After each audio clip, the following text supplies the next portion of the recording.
Bismillahirrahmanirrahim. Assalamualaikum warahmatullahi wabarakatuh. Alhamdulillahi rabbil alamin. Wassalatu wassalamu ala asyrafil anbiya wal mursalin. Nahmaduhu wa nasta'inuhu wa nastaghfiruh. Wa na'udzu billahi min shururi anfusina wa min sayyiati a'malina.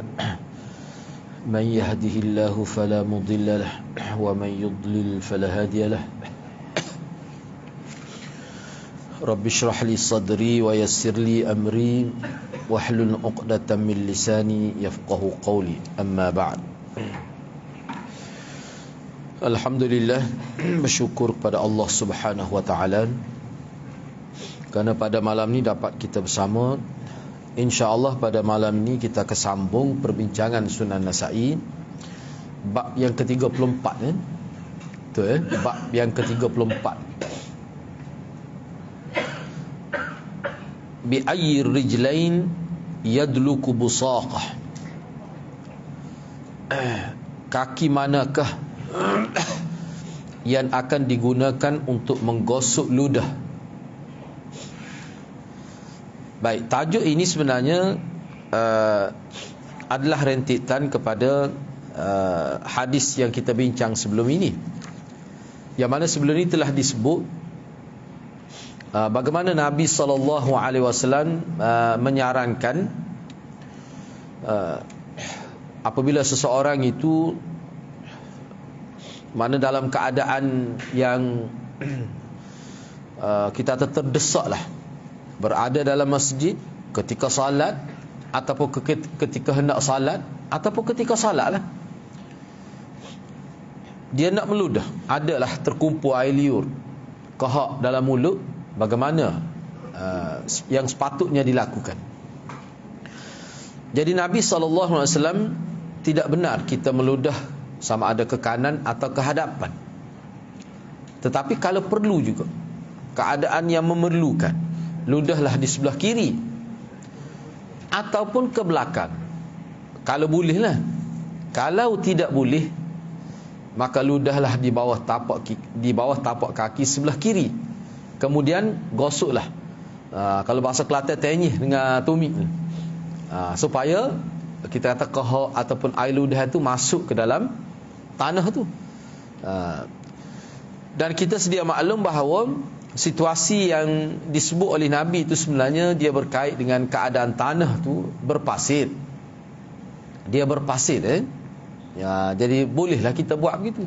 Dan saya telah sebut bahawa kalau dalam situasi kita sekarang ini tidak sesuai lah, tidak sesuai. Tetapi masih ada pendekatan lain yang disebut oleh ulama. Misalnya kita guna kain sapu tangan ke, ataupun tisu ke, dan kita letaklah dalam poket kita. Bila kita keluar daripada masjid, kita buang. Jadi keadaan itu sebenarnya dari segi kebersihan pun terjaga, dari segi kesihatan pun terjaga. Baik. Cumanya pada bab yang ke-34, Imam Nasa'i rahimahullah telah membuat satu bab yang khusus. Jadi bila nak gosok tu nak guna kaki mana? Dia buat begitu.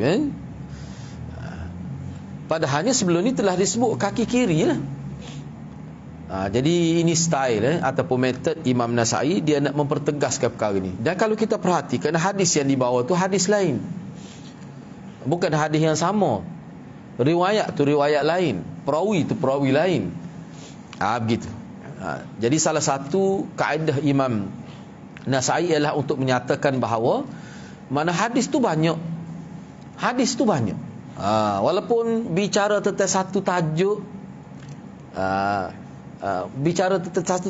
tetapi poinnya sama, isunya sama, tapi kadang-kadang dia banyak hadis.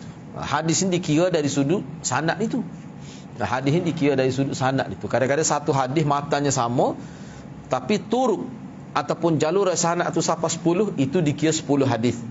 Itu cara pengiraan hadis. Baik. Imam An-Nasa'i telah mengemukakan satu hadis di bawah bab ini, iaitu bab kaki manakah yang akan digunakan untuk menggosok ludah itu, air ludahan itu ataupun kahak itu. Hadis yang ke-727. Wa bi qala akhbarana Suwaid bin Nasr qala anba'ana Abdullah an Sa'idinil Jurairi an Abil Ala ibn Shikhir an abih qala ra'aitu Rasulullah sallallahu alaihi wasallam tanakha'a fadalakahu birijlihi al-yusra. Imam Nasa'i dengan sanadnya telah meriwayatkan hadis ini daripada ayah Yazid, daripada Abil A'la, nama dia Yazid bin Asy-Shikhir. Dia ambil daripada ayah dia. Jadi ayah dia ni Abdullah bin Asy-Shikhir, itu sebenarnya nama ayah dia. Abdullah bin Asy-Shikhir, itu nama ayah dia sebenarnya. Baik, tak apalah. Beliau telah berkata, yakni Abdullah bin Asy-Shikhir berkata, saya telah melihat Rasulullah sallallahu alaihi wasallam meludah dan beliau telah menyapu dengan kakinya pada tanah. Sapu tu maksud sebab dia begini, dalak yadluk ni, kalau kita perhatikan adalah hadis tu fadalakahu, dalaka yadluku. Sebab tu dia kalau bahasa Kelantan ni tenyih tu sesuai. Kayak bila kita ludah di pasir, kita pun gosok, tenyihkan supaya perkara tu hilang dalam pasir. Lepas tu kaki kita pun jadi bersih lah, sebab sudah kena debu-debu tanah tu, hilang dah dia punya kesan daripada air ludahan itu. Cuma di sini saya terjemah dengan menyapu. Beliau telah menyapu dengan kakinya, sebab ini satu terjemahan. Sebab kalimah dalaka yadluku ni dibincang dalam konteks bahasa Arab lah. Jadi makna dia tu sama ada kita gosok ke, kita sapu ke, kita tenyih ke, maknanya untuk menghilangkan dia punya air ludahan, dan yang kedua untuk membersihkan kaki tu. Jadi dia akan jadi kaki pun jadi tidak lekat dah air ludahan itu. Sebab apa? Sebab dia terkena pasir. Itu cara dia. Baik, perbincangan dan pedoman hadis. Hadis ni kita bincang secara ringkas kerana sebelum ni telah dibincang hadis ini. Yang pertama, hadis Abdullah bin Asy-Shikhir telah dikeluarkan oleh Muslim dalam kitab sahihnya. Biodata perawi: Abdullah bin Asy-Shikhir bin Auf bin Ka'ab bin Waqdan bin Al-Huraish. Jadi Al-Huraish ni nama dia Muawiyah bin Ka'ab bin Rabi'ah bin Amir bin Sa'sa'ah Al-Huraish Al-Amiri. Beliau adalah sahabat. Abdullah bin Shikhir ni, beliau ni adalah seorang sahabat. Beliau telah meriwayatkan daripada Nabi SAW. Anak-anaknya telah meriwayatkan hadis daripada beliau. Contoh anak dia ni Mutarrif, Hani, Yazid, dan ramai dari kalangan penduduk Basrah. Jadi Mutarrif, Hani, Yazid tu anak dia lah. Jadi anak dia ni ambil hadis daripada dia. Dan ramai juga orang lain dari kalangan penduduk Basrah. Imam Muslim dan 4 imam hadis telah mengeluarkan hadis beliau. Tahzibut Tahzib, itu Tuhfatul Ashraf. Jadi bila sebut Imam Muslim dan 4 imam hadis, maknanya tak termasuk Imam Bukhari lah. Bila sebut Imam Muslim dan 4 lagi tu maknanya Tirmizi, Nasa'i, Abu Daud, Ibnu Majah. Tu 4 lagi. Jadi makna daripada Sunan Sittah itu kita keluarkan Bukhari. Muslim termasuk, dan 4 lagi imam hadis yang lain. Sebenarnya perbincangan hadis ini telah disebutkan pada hadis sebelumnya, pada hadis sebelum. Jadi kita tidak bincanglah secara detail di sini, kerana telah bincang sebelum ini. Jadi sebelum masuk bab yang ke-35, daripada hadis malam ini yang kita bincang dan juga hadis sebelum ini dalam pelbagai tajuk yang berkait dengan air ludahan, kahak dan sebagainya, semua ini dia bermaksud untuk sebenarnya untuk kita kata untuk nazafah, untuk kebersihan lah, untuk kebersihan. Baik, seterusnya saya pergi pada bab yang ke-35. Takhliqul masajid, yakni mewangikan masjid-masjid. Bagaimana kita nak supaya masjid itu wangi. Sebelum ini saya telah sebut penekanan ulama melalui hadis-hadis bahawa masjid ini mesti dah dia lebih selesa daripada rumah kita. Ada ulama yang berpandangan begitu. Sekarang ni kita tengok rumah ni dengan aircon, dengan dia punya kita kata wangian dah khusus letak di dinding, dalam boleh kita kata boleh di setting lah, kita kata sejam sekali ke dia akan keluar. Maknanya keadaan masjid itu dia sentiasa berbau wangi, boleh ataupun tidak. Itu tidak termasuk dalam perbuatan yang dilarang. Itulah yang terbaik. Dia sebenarnya dia ada sebenarnya dia ada pengalaman saya di Masjid Lundang dulu.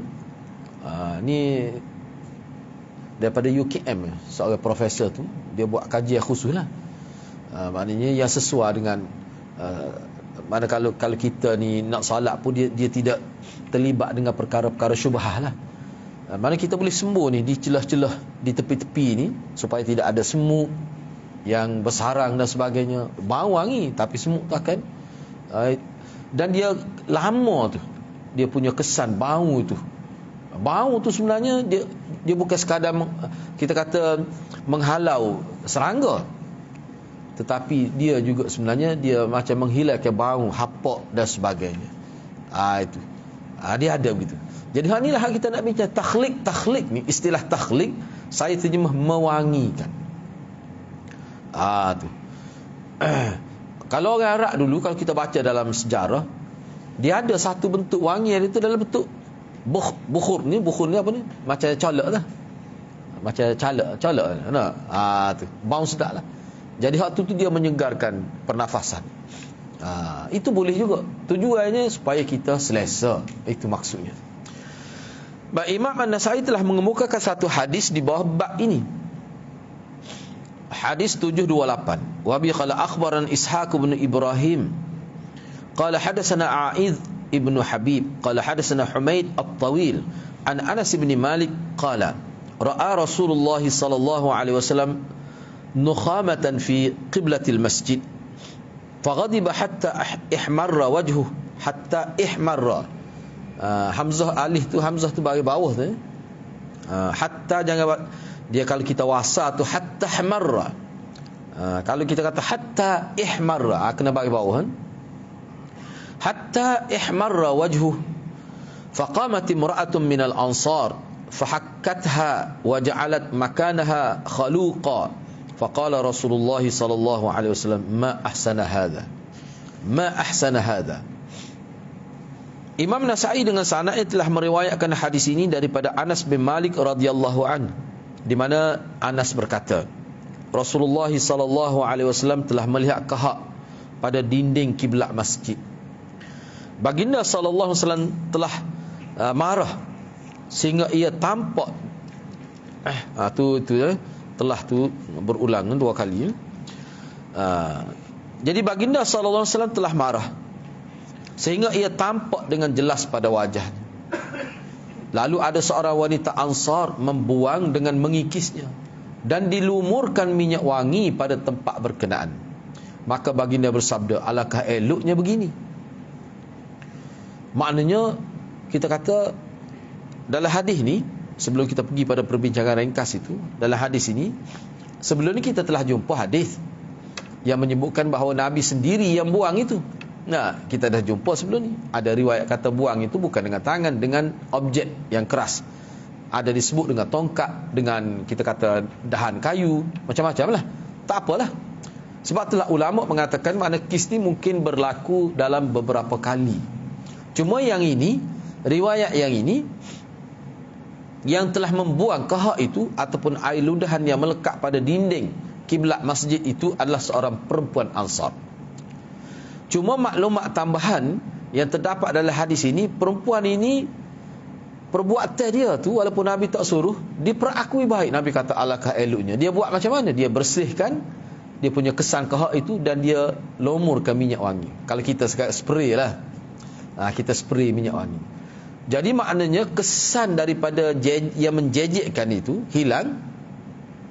Bahkan lebih lagi terasa adalah apabila dia lumur minyak wangi. Maknanya tempat yang jejek kemungkinan kita rasa tak selesa tu jadi hilang.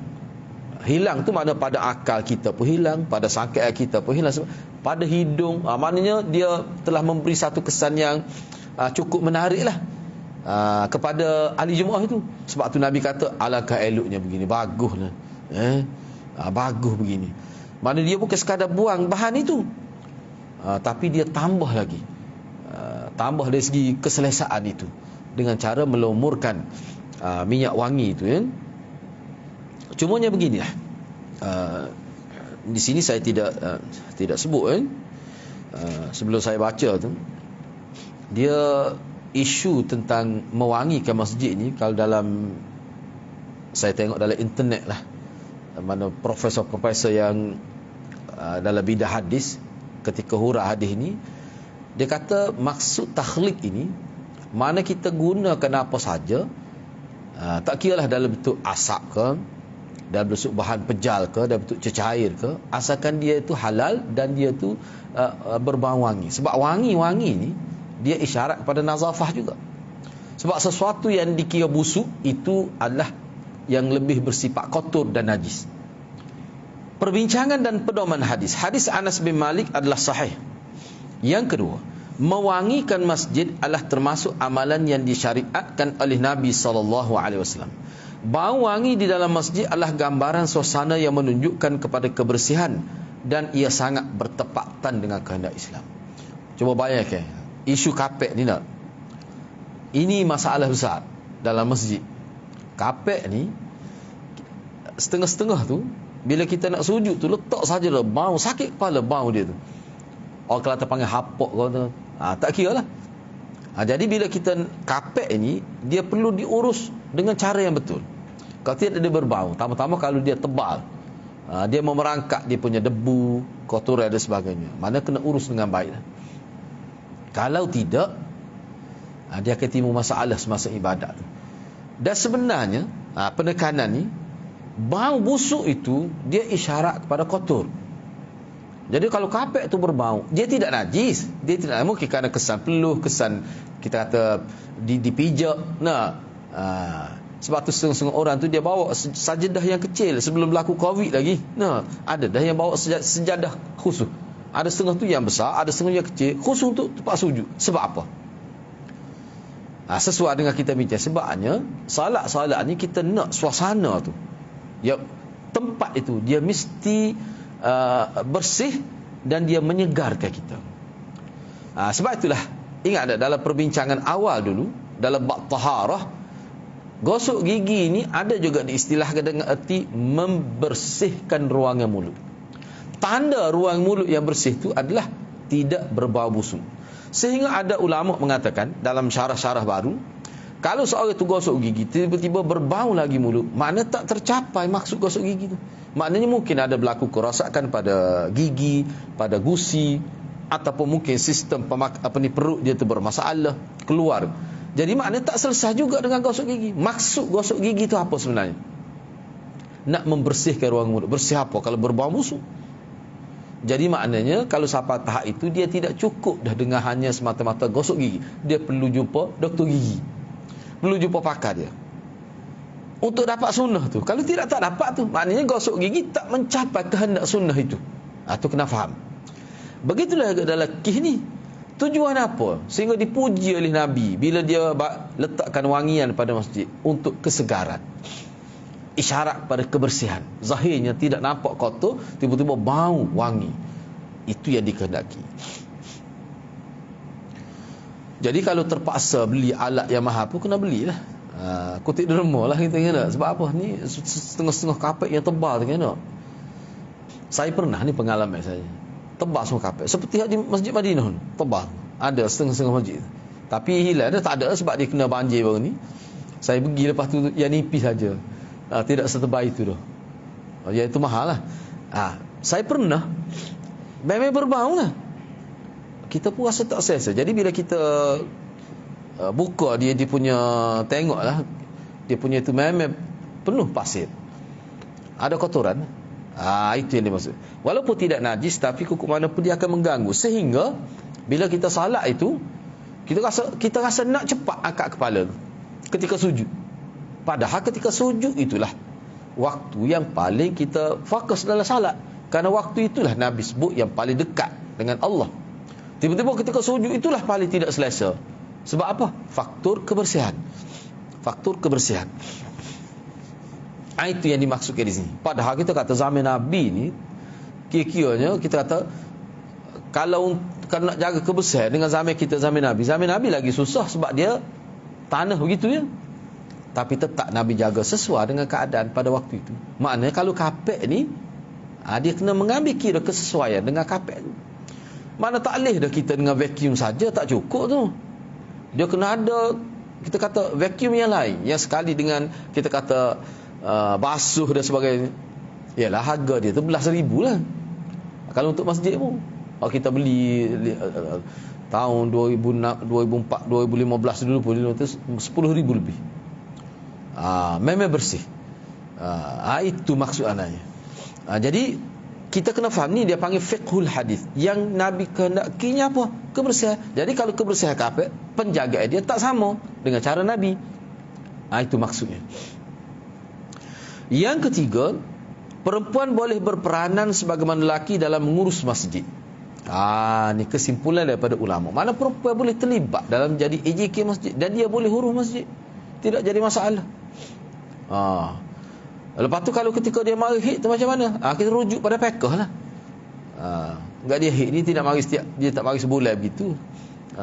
Ni kalau kita ambil pandangan dalam mazhab Syafi'i yang ialah pandangan itu ramai lah, yang mengatakan tak boleh naik masuk dalam masjid lah.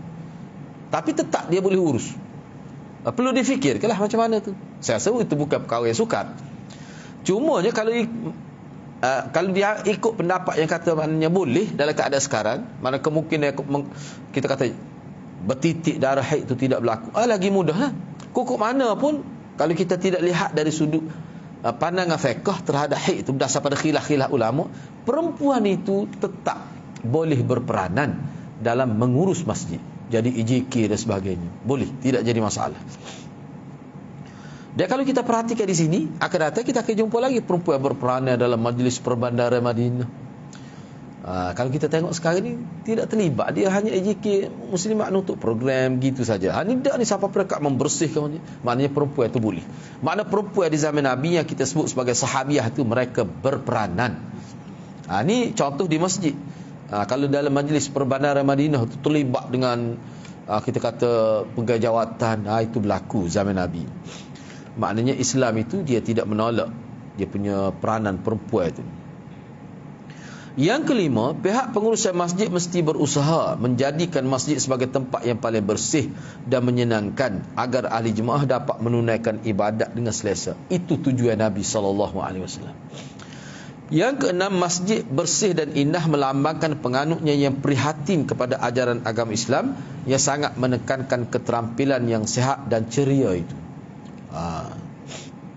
Dia sebenarnya kalau kita baca buku lah berkait dengan masjid ni, memang ulama kita sebut masjid-masjid ini muruah kita, maruah kita. Allah kalau tengok tandah kata ada gamuk nak setengah-setengah tu. Setengah masjid tu memang jagalah, tapi setengah-setengah masjid tu tandah dia tu teruk lah, lebih daripada tempat RNR ni. Jadi perkara-perkara gitu sebenarnya sepatutnya lah, kalau kita nak dapat kelebihan, nak dapat pahala pengurusan masjid, itu antara sudut yang perlu ditekankan. Kena fokuslah perkara itu nak buat macam mana tu. Yang ketujuh, tidak menjadi kesalahan menampakkan kemarahan bila melihat kemungkaran. Sebab di sini jelas disebut Nabi ni marah tu siapa, merah muka sehingga nampak dengan jelas. Tidak jadi masalah. Jangan kita kata ketemu nak kau marah.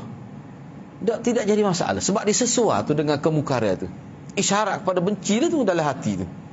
Isyarat benci sehingga terkeluar. Tidak jadi masalah. Mana kalau seorang wakil rakyat dia marah, diviralkan dalam YouTube pun, itu tidak menjatuhkan maruah sebenarnya. Tengoklah dia marah tu isunya apa. Itu maksudnya. Dia sebenarnya yang dimaksudkan ulama di sini sebabnya begini. Sebab mungkin berlaku silap faham. Sebab kalau Syiah dia tak terima ni.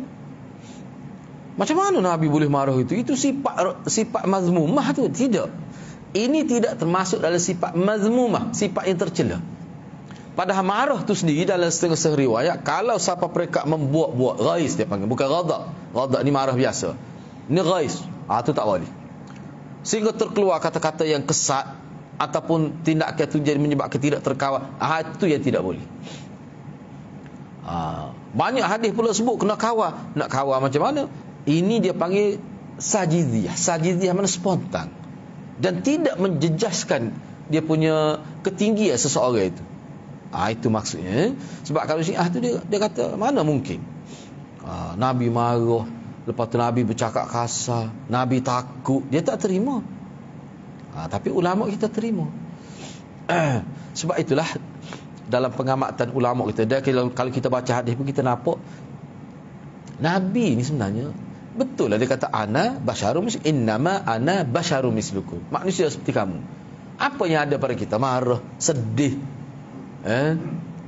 nak marah pada isteri dia sehingga Nabi ugu. Nak Allah dan Rasul ke nak dunia? Pilih. Siapa begitu sekali? Itu tidak jadi masalah. Sebab orang lain tak boleh. Kalau ustaz cerah pun tak boleh, jahat lah ustaz tu. Pada saya nak bakar pun bercerai. Itulah masalah orang kita. Jadi ustaz ni tak boleh ada kih lah. Tak boleh ada kih. Tengok tu ada tu tak kena. Ustaz lah tu. Padahal ustaz ni manusia seperti kita, boleh berlaku. Mana Nabi pun boleh berlaku gitu. Jadi kena fahamlah. InsyaAllah dengan pengajian hadis ni, maknanya kita ni tidak mudah, tidak mudah buat tuduhan. Baik, seterusnya bab yang ke-36, doa ketika masuk dan keluar masjid. Al-qawlu inda dukhulil masjid wa inda al-khuruji minh. Doa ketika masuk dan keluar masjid. Imam An-Nasai telah mengemukakan satu hadis di bawah bab ini, iaitu hadis yang ke-729. Wa bi qala akhbaran Sulaiman bin Ubaidillah Al-Ghailani. Al-Ghailani Basriyun. Qala hadatsana Abu Amir qala hadatsana Sulaiman an Rabi'ah an Abdul Malik ibn Sa'id qala sami'tu Aba Humaid wa Aba Usaid yaqulan qala Rasulullah sallallahu alaihi wasallam idza dakhala ahadukumul masjid falyaqul Allahumma iftah li abwaaba rahmatik wa idza kharaja falyaqul Allahumma inni as'aluka min fadlik. Imam Nasai dengan sanadnya telah meriwayatkan hadis ini daripada Abu Humaid dan Aba Usaid. Kedua-duanya berkata, Rasulullah sallallahu alaihi wasallam telah bersabda, apabila seseorang kamu hendak masuk ke dalam masjid, maknanya sebelum masuk, hendak masuk. Saya terjemah tu berdasar pada syarahan dia. Dia ada idza arada an yadkhula. Bila seorang itu mahu untuk masuk. Apabila seorang kamu hendak masuk ke dalam masjid, maka hendaklah beliau berdoa. Maksud dia lah ni, kena rujuk Arab itulah ni terjemahan. Wahai Tuhanku, bukalah untukku pintu rahmat-Mu. Apabila hendak keluar, maka berdoalah, wahai Tuhanku, aku mohon kelebihan rezeki dari sisi Engkau. Berapa kali sehari kita datang ke masjid ni? Acap lah. Mana doa ni sentiasa kita baca. Baik. Hadis Abi Humaid dan Abi Usaid adalah sahih dan telah dikeluarkan oleh Imam Muslim dalam kitab sahihnya. Disyariatkan membaca zikir yang diajarkan oleh Nabi SAW semasa masuk dan keluar masjid. Sengaja saya tulis tu disyariatkan. Maknanya ada pahala, ada ganjaran, ada hukum sunat itu. Dengan zikir yang dibaca. Maknanya kalau baca zikir yang lain yang tidak bersumber kepada Nabi, itu tidak menjadi syariat. Nak kata boleh pahala, saya tak beranilah. Cuma kita dengan yakin menyebutkan bahawa kalau kita baca, sebab Nabi ni dia bukan kata kena baca doa, dia ajar doa itu. Kena baca doa ini. Ada huraian tu. Kenapa ketika nak masuk sebut abwaaba rahmatik, ketika nak keluar fadlik min fadlik, Allahumma iftah li min fadlik. Kenapa begitu? Allahumma inni as'aluka min fadlik. Dia sebenarnya doa ni dia ada banyak sebenarnya, bukan yang ini saja. Cuma saya tidak masukkan di sinilah. Di bawah tu saya akan ada sedikit huraian. Disyariatkan membaca zikir yang diajarkan oleh Nabi SAW semasa masuk dan keluar masjid. Dikhususkan berdoa rahmat ketika hendak masuk masjid kerana ia merupakan tempat paling banyak rahmat dan keampunannya. Manakala di luar masjid adalah tempat mencari rezeki. Syariat Islam membuat peraturan yang sesuai bagi penganutnya. Doa ini sebenarnya mengandungi suatu isyarat daripada Nabi SAW agar umat Islam memahami bahawa usaha mencari rezeki mestilah sentiasa diiringi dengan doa rahmat dari sisinya dan sentiasa meminta keampunan darinya. Kerana dalam proses mencari rezeki yang halal, kita banyak terdedah kepada kesilapan dan dosa. Maka sangat wajar kita sentiasa memusatkan emosi dan fokus kita kepada Allah Subhanahu Wa Taala. Mudah-mudahan ingatan sebegini menjadi pagar maya kepada kita agar tidak melakukan dosa semasa proses mencari kurniaan Allah Subhanahu Wa Taala. Jadi maknanya doa ni sebenarnya dari segi falsafah dia cuba menggabungkan di antara usaha mencari rezeki dengan dapat rahmat Allah. Kalau rezeki yang dicari itu tidak menepati, usaha itu tidak menepati kehendak agama, tak akan dapat rahmat Allah pada rezeki itu. Mungkin rezeki itu akan dapat. So, seseorang yang tidak mengikut lunas-lunas agama, tidak mengambil kira hukum halal dan haram dalam proses pencarian rezeki, tiba-tiba dapat rezeki dengan begitu meluas. Allah buka rezeki, tapi apakah dia dapat rahmat? Tidak. Ini bahaya ni. Berniaga maju, mana bidang yang diceburi dalam kita kata perniagaan dan apa sajalah, dapat kita kata pendapatan yang besar, tiba-tiba tidak ada rahmat di situ. Mana tidak ada berkat itu. Itu bahaya. Mana dengan harta yang dapat tu akan merosakkan hidup dia. Na'udzubillahi min dzalik. Itu yang sebenarnya. Baik, cuba kita tengok lagi. Di sini saya kemukakan sebab ni tokoh besar ni. Syah Waliullah Ad-Dihlawi berkata dalam kitab ada Hujjatullahul Balighah. Hujjah al-Balighah tu dan Hujjatullahul Balighah. Ada kalimah Allah di situ. Hujjatullahul Balighah. Hikmah, kata Syah Waliullah, dia kata hikmah di sebalik mengkhususkan memohon rahmat ketika hendak masuk masjid dan memohon kelebihan kurniaannya ketika hendak keluar masjid adalah perkataan rahmat itu. Perkataan rahmat dimaksud ke dalam Al-Quran sebagai rahmat dunia dan akhirat. Kalimah rahmat ni bila diguna dalam Al-Quran, dia merangkumi rahmat itu dunia dan akhirat. Misalnya Allah berfirman dalam surah Az-Zukhruf ayat 32, wa rahmatu rabbika khairum mimma yajma'un. Dan lagi rahmat Tuhanmu yang meliputi kebahagiaan dunia dan akhirat adalah lebih baik dari kebendaan dan keduniaan semata-mata yang mereka kumpulkan. Jadi orang-orang yang materialistik, orang-orang yang kafir zaman Nabi lah, yang kumpul harta bertimbun itu, dan kadang-kadang orang Islam pun ada juga lupa diri itu. Sebenarnya rahmat hari akhirat tu lebih besar lagi. Tu rahmat juga tu kira-kira tu, tapi akhirat tu lebih besar lagi.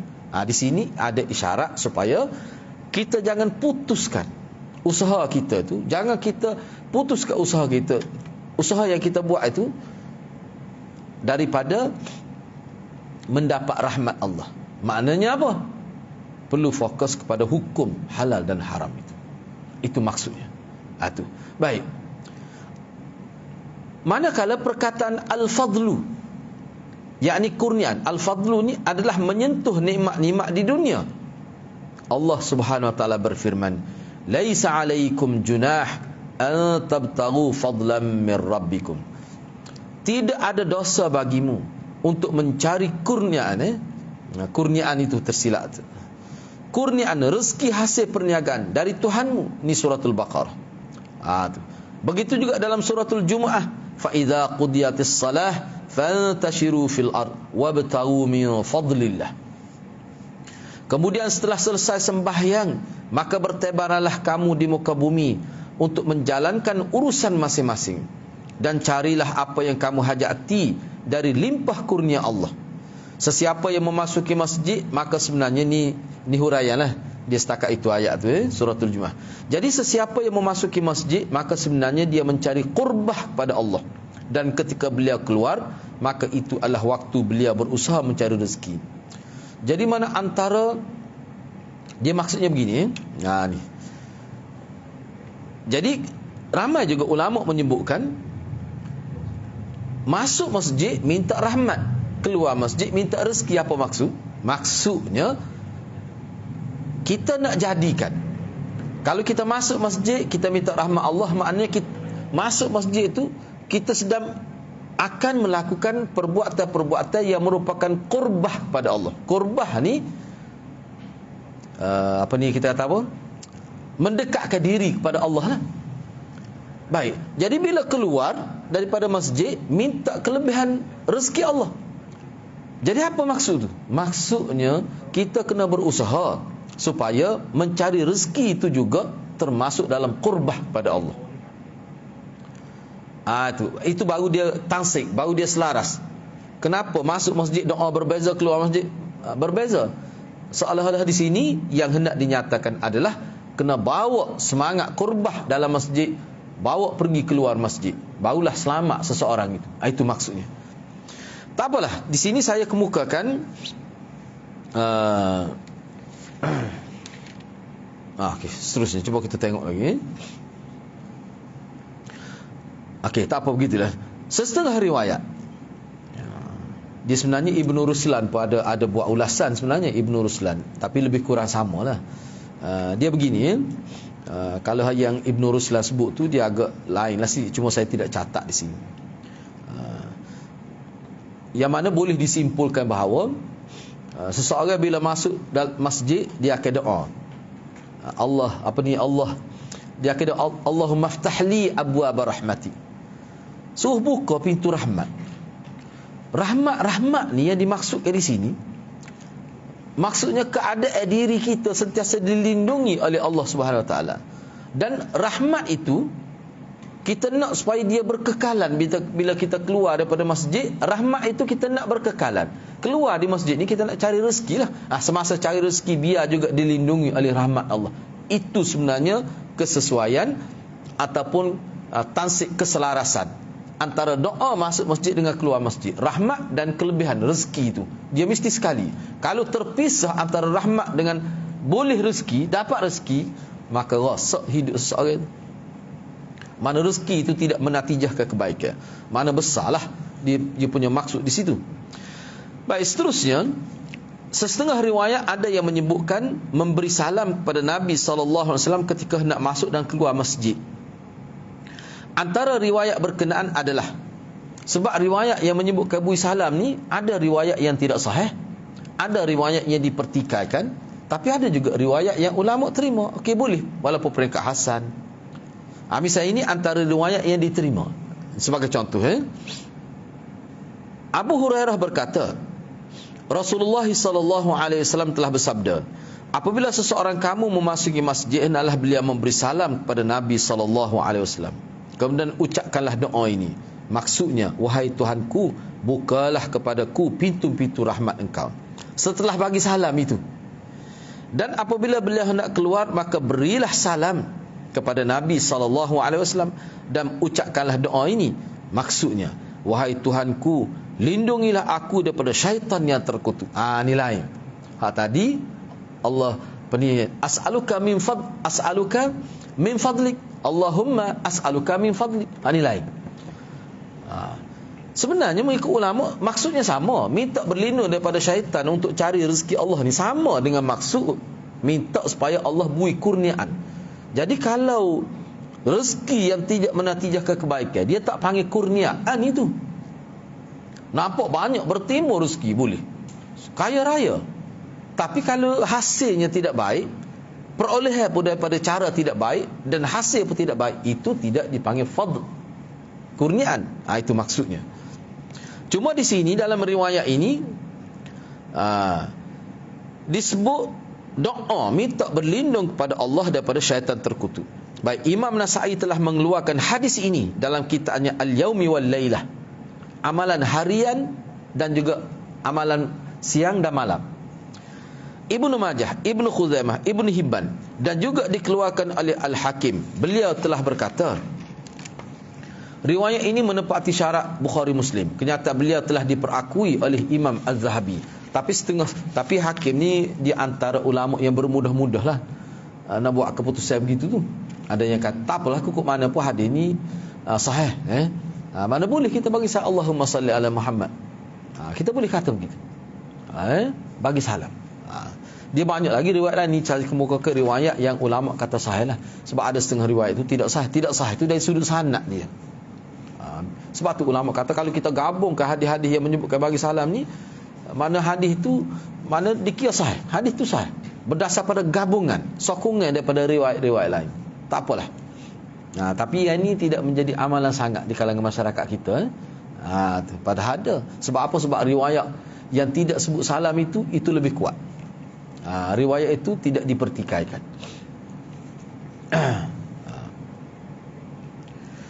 Baik, perintah salat sebelum duduk di dalam masjid. Ini perintah salat sebelum duduk dalam masjid. Al-amru bis salah qabla al-julus.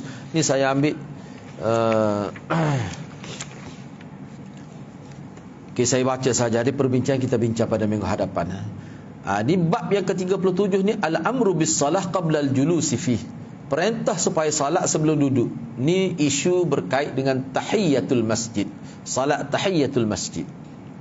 Sebabnya dalam beberapa riwayat, antaranya riwayat ini, Nabi bertegas. Cuba kita tengok. Imam Nasai kemukakan satu riwayat di bawah bab ini. Hadis yang ke-730. Wa bi qala akhbarana Qutaibah qala hadatsana Malik an Amir bin Abdullah ibn Zubair an Amr bin Sulaim an Abi Qatadah anna Rasulullah sallallahu alaihi wasallam qala idza dakhala ahadukumul masjid falyarka' rak'atain qabla an yajlisa. Imam Nasai dengan sanadnya telah meriwayatkan hadis ini daripada Abi Qatadah, di mana Abi Qatadah menyebutkan bahawa Rasulullah sallallahu alaihi wasallam telah bersabda, apabila seseorang kamu masuk masjid, maka hendaklah beliau rukuk 2 rakaat sebelum duduk. Hendaklah rukuk. Jadi berlaku khilaf lah di kalangan ulama. Sebabnya ini ada bentuk arahan, perintah. Sebab tu ulama-ulama Zahiri kata wajib masuk masjid. Wajib. Tapi jumhur ulama termasuk Imam Syafi'i, dia kata sunat. Sunat pun sunat yang muakkadah, yang ditekankan. Jadi perbincangan tu kita bincang semula lah. InsyaAllah kita bincang pada minggu hadapan. Kerana masalah ni dia ialah perlu kita tahulah bagaimana pandangan ulama berkait ni, supaya kita tidak bermudah-mudah. Rugilah mari masjid tidak salat tahiyatul masjid. Itu satu kerugian besar ni. Walau bagaimanapun kita akan bincang pada minggu hadapan. Jadi saya setakat itulah dulu. Mudah-mudahan Allah berkati kita semua. Aku qouli hadza wa astaghfirullahal azim li wa lakum. Wassalamualaikum warahmatullahi wabarakatuh.